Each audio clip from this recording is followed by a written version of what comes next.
ಅವರಿಗೆ ಮದುವೆಯಾಗಿ 9 ವರ್ಷ ಆಗಿತ್ತು. ಈ ದಾಂಪತ್ಯಕ್ಕೆ ಸಾಕ್ಷಿ ಎಂಬಂತೆ ಇಬ್ಬರು ಮಕ್ಕಳು. ಪತಿ ಕೆಲಸದಲ್ಲಿ ಬ್ಯುಸಿ ಇದ್ರೆ ಇತ್ತ ಪತ್ನಿ ಪಕ್ಕದ ಮನೆಯವನ ಜೊತೆ ಫೋನ್ನಲ್ಲಿ ಬ್ಯುಸಿ ಆಗಿದ್ಲು.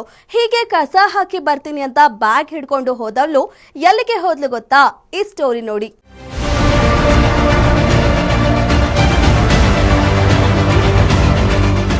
ಈ ಸಿಸಿ ಕ್ಯಾಮೆರಾ ದೃಶ್ಯ ಒಮ್ಮೆ ನೋಡಿ.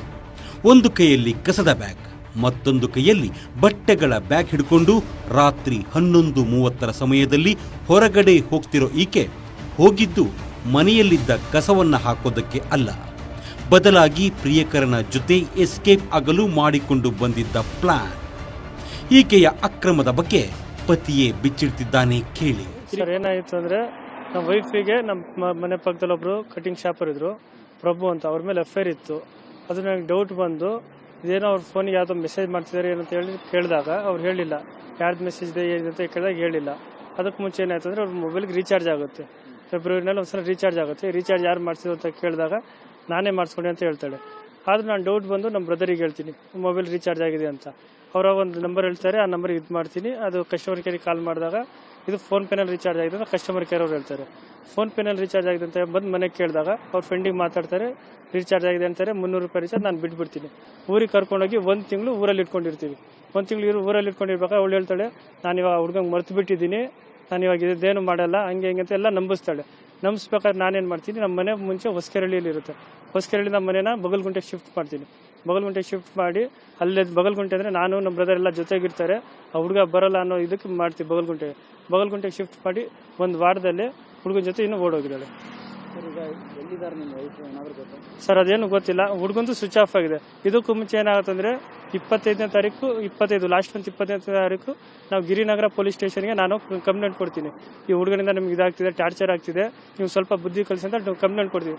ಆದರೆ ಗಿರಿನಗರ ಪೊಲೀಸ್ ಸ್ಟೇಷನ್ ಅವರು ಹುಡುಗನ ಹತ್ರ ದುಡ್ಡು ಇಸ್ಕೊಂಡು ಏನು ಮಾಡ್ದೇಲೆ ಅವನಿಗೆ ಬಿಟ್ಬಿಟ್ಟಿದ್ದಾರೆ. ಅವರಿಗೆ ನಮ್ಮ ಕಂಪ್ಲೇಂಟ್ಗೆ ರೆಸ್ಪಾನ್ಸೇ ಇಲ್ಲ, ಆ ಥರ ಮಾಡಿಟ್ಟಿದ್ದಾರೆ. ನಮ್ಮ ವೈಫು 11ನೇ ತಾರೀಕು ಶನಿವಾರ ರಾತ್ರಿ ಒಂದು 11:50 ಹೋಗಿದ್ದಾರೆ. ಮಕ್ಕಳು ಸರ್, 2 ಮಕ್ಕಳು. ಟೋಟಲ್ 3 ಜನ ಮಕ್ಕಳು. 1 ಮಗು ಇಲ್ಲ, 2 ಮಕ್ಕಳು. ಒಂದು 5 ವರ್ಷದ ಒಂದು 3 ವರ್ಷದ ಮಗು. ಮಕ್ಕಳು ನನ್ನ ಹತ್ರನೇ ಇದ್ದಾರೆ. ಮಕ್ಕಳನ್ನ ರಾತ್ರಿ ಬಿಟ್ಟು ಹೋಗಿದ್ದಾರೆ. ಅವಳು ಒಂದೊಂದ್ಸಲ ಹೇಳ್ತಿದ್ಲು, ಹುಡುಗ ನಂದು ವಿಡಿಯೋ ಮಾಡಿರ್ತಾನೆ ಅಂತ ಹೇಳೋಳು. ಹುಡುಗ ನನಗೆ ಬ್ಲಾಕ್ ಮೇಲ್ ಮಾಡ್ತಾನೆ, ಹುಡುಗ ನನಗೆ ಕೊಂದಾಗ್ಬಿಡ್ತಾನೆ ಅಂತ ಹೇಳಿ ಹುಡುಗನ ಸ್ವಲ್ಪ ಹೆದರ್ತಾ ಇದ್ಲು. ಅದೇನಿದೆ ಹೇಳು ಅಂದ್ರೆ ಹೇಳ್ತಿರ್ಲಿಲ್ಲ ಅವಳು. ಏನೇ ಇದ್ರು ಅವಳ ಮೇಲೆ ತಪ್ಪು ಹಾಕೊಳ್ಳೋಳು, ಹುಡುಗನ ಮೇಲೆ ಎಲ್ಲೂ ಬಿಟ್ಕೊಡ್ತಿರ್ಲಿಲ್ಲ ಅವಳು. ಸರ್, ತವ್ರ ಮನೆಗೆ ಹೋದ್ರೆ ಅವ್ರ ಅಪ್ಪ ಅಮ್ಮ ಇಬ್ರು ಬಂದಿದ್ರು, ನಮ್ಮ ಮನೆಗೆ ಬಂದಿದ್ರು. ಅವ್ರ ಮನೆಗೂ ಗೊತ್ತು, ಎಲ್ಲರಿಗೂ ಗೊತ್ತು, ಊರಲ್ಲೆಲ್ಲ ಗೊತ್ತು. ಅವ್ರ ಅಪ್ಪ ಅಮ್ಮ ಬಂದು ಈ ತರ ಮಾಡಿದಾಳೆ ಅಂತ ಅವರೇ ಬೇಜಾರು ಮಾಡ್ಕೊಡ್ತಾ ಇದ್ರು. ಆಮೇಲೆ ಹುಡುಗಂಗೆ ಫೋನ್ ಮಾಡಿದ್ರೆ ಹುಡುಗನ ಫೋನ್ ಸ್ವಿಚ್ ಆಫ್ ಆಗ್ತಾ ಇದೆ. ಸರ್, ರಾತ್ರಿ 11:50ಕ್ಕೆ ಕಸ ಹಾಕ್ತೀನಿ ಅಂತ ಹೋಗಿದ್ದಾಳೆ. ಕಸ ಹಾಕ್ಬೇಕಾದ್ರೆ ನಮ್ದು ಒಂದು ಬ್ಯಾಗ್ ಇತ್ತು, ಬ್ಯಾಗು ತಗೊಂಡು ಹೋಗಿದ್ದಾಳೆ. ಕಸದ ಬುಟ್ಟಿ ಜೊತೆ ಬ್ಯಾಗು ತಗೊಂಡು ಹೋಗಿದ್ದಾಳೆ. ಸರ್, ಅವತ್ತು ನಾನು ಮ್ಯಾಚ್ ನಮ್ಮ ಬ್ರದರ್ ಮನೆಗೆ ಬಂದೆ. ಶನಿವಾರ ನೈಟ್ ಒಂದು 8:00ವರೆಗೆ ನಮ್ಮ ಬ್ರದರ್ ಮನೆಗೆ ಬಂದೆ. ಬ್ರದರ್ ಮನೆಗೆ ಬಂದು ಅಕ್ಕಿ ಪ್ಯಾಕೆಟ್ ಬುಕ್ ಮಾಡ್ಕೊಂಡು ಅವ್ನು ಊಟ ಮಾಡ್ಕೊಂಡು ಹೋಗೋದ. ಆದ್ರೆ ನಮ್ಮ ಮನೇಲಿ ಮಕ್ಳು ಕಾಯ್ತಿರ್ತಾರೆ ಅಂತ ಮನೆಗೆ ಹೋದೆ. 9:30 ಹೋದೆ. ಊಟ ಹಾಕಿದ್ಲು. ಊಟ ಮಾಡಿದೆ. ಊಟ ಮಾಡಿದ ತಕ್ಷಣ ಸ್ವಲ್ಪ ಒಂದು 1/4 ಗಂಟೆ 20 ನಿಮಿಷ ಆದ್ಮೇಲೆ ಸ್ವಲ್ಪ ತಲೆ ಸುತ್ತಂಗಾಯ್ತು.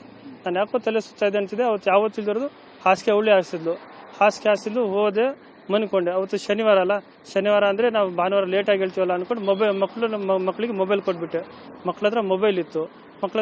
ನಮ್ಮ ವೈಫ್ ನೀನು ನನಗೆ ಇಲ್ಲಿ ಹೊಡಿದ್ಯಾ ಅನ್ಕೊಂಡು ಅವಳೇ ಕಿರಿಕ್ ಮಾಡ್ಕೊಂಡು ಜಗಳ ಆಡೋಕೆ ಬಂದು.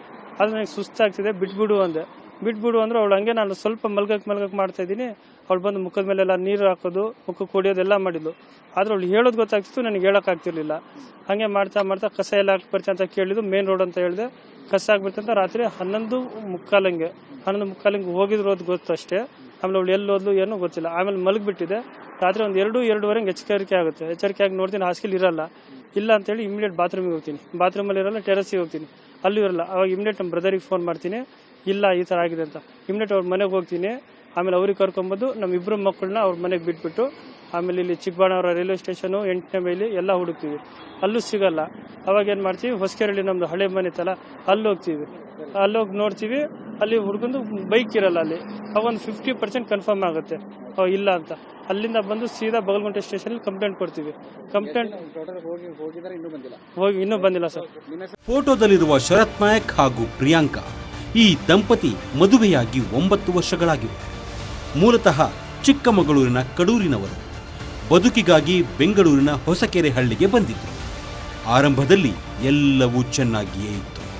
ಪಕ್ಕದಲ್ಲಿಯೇ ಸಲೂನ್ ಶಾಪ್ ನಡೆಸ್ತಾ ಇದ್ದ ಪ್ರಭು ಅನ್ನೋ ಯುವಕನ ಜೊತೆ ಈಕೆಗೆ ಲವ್ ಆಗಿದೆ. ಇದು ಗಂಡನಿಗೆ ಗೊತ್ತಾಗಿ ಬುದ್ಧಿ ಹೇಳಿದ್ದಾನೆ. ಹೆಂಡತಿ ಮಕ್ಕಳಿಗಾಗಿ ಸರಿ ಹೋಗಬಹುದು ಅಂತ ಕ್ಷಮಿಸಿದ್ದಾನೆ. ಇದು ಪದೇ ಪದೇ ರಿಪೀಟ್ ಆದಾಗ ಗಿರಿನಗರ ಠಾಣೆಗೆ ದೂರು ಕೂಡ ಕೊಟ್ಟಿದ್ದಂತೆ.